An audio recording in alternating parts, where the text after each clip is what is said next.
Bayangkan nih, sebuah perusahaan besar, namanya harum, kantornya megah, bisnisnya sah, tapi di balik laporan keuangan yang rapi, tersimpan aliran dana gelap, suap terselubung, bahkan praktek pencucian uang. Lalu muncul pertanyaan, kalau pelakunya sebuah perusahaan, bukan orang, siapa yang harus tanggung jawab? Nah, di sini ada peraturan MA nomor 13 tahun 2016 yang jadi sangat penting. Sebelum peraturan MA ini terbit, aparat penegak hukum sering kebingungan. Perusahaan bisa jadi sarana kejahatan tapi sulit disentuh hukum. Ya, karena prosedurnya nggak terlalu jelas. Mahkamah Agung pun akhirnya turun tangan. Lewat Perma 13 2016 ini, mereka menegaskan korporasi itu bukan cuma entitas bisnis, tapi juga subjek hukum pidana.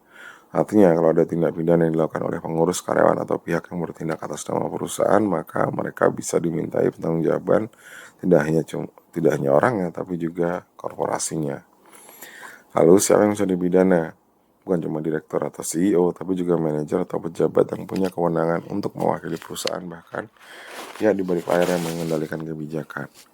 Kalau seseorang tahu ada pelanggaran tapi pura-pura nggak tahu, ya mereka tetap bisa ikut jerat hukum. Jadi tanggung jawab pidana korporasi nggak berhenti di struktur formal yang menjangkau siapapun yang punya kendali atau pengaruh atas keputusan itu.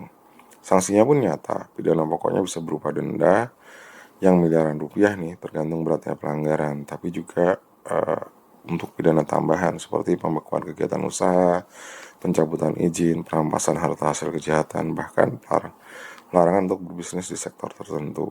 Dan kalau korporasi benar nggak mau bayar denda, harta bendanya bisa disita dan dilelang oleh negara. Hakim juga wajib menilai apakah perusahaan benar-benar mengambil langkah pencegahan atau justru membiarkan kejahatan terjadi demi keuntungan.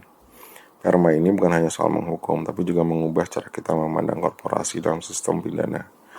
Dan bahwa perusahaan itu bukan cuma sekedar mesin ekonomi, tapi juga punya tanggung jawab moral dalam hukum, tanggung jawab moral dan hukum terhadap masyarakat. Dengan aturan ini, korporasi nggak bisa lagi bersembunyi di balik badan hukum. Setiap putusan bisnis kini punya konsekuensi pidana bila melanggar hukum.